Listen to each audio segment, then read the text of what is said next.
आप भी एलएलबी कर रहे हैं या एलएलबी कर चुके हैं, आपके पास केसेस तो हैं पर आपको ये नहीं पता कि कोर्ट में ये प्रोसीडिंग चलेंगी किस तरीके से।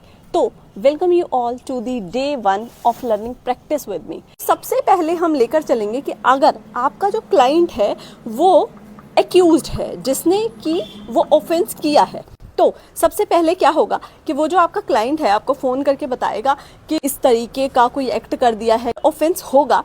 तो आपको चेक क्या करना है कि एफआईआर हो गई है या नहीं हुई है।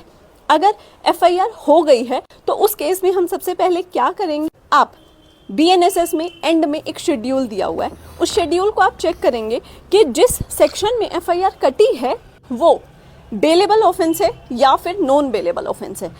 अगर ऑफेंस बेलेबल है तो क्या होगा और अगर नॉन बेलेबल है तो क्या होगा, ये हम जानेंगे नेक्स्ट सेशन में।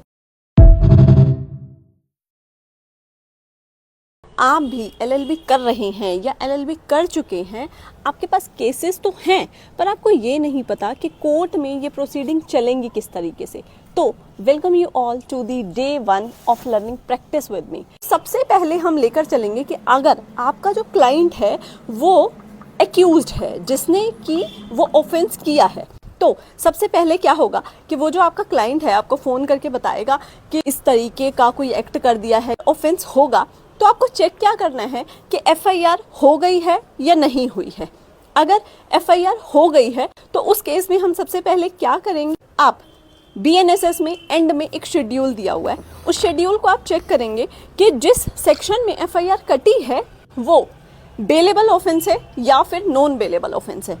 अगर ऑफेंस बेलेबल है तो क्या होगा और अगर नॉन बेलेबल है तो क्या होगा, ये हम जानेंगे नेक्स्ट सेशन में।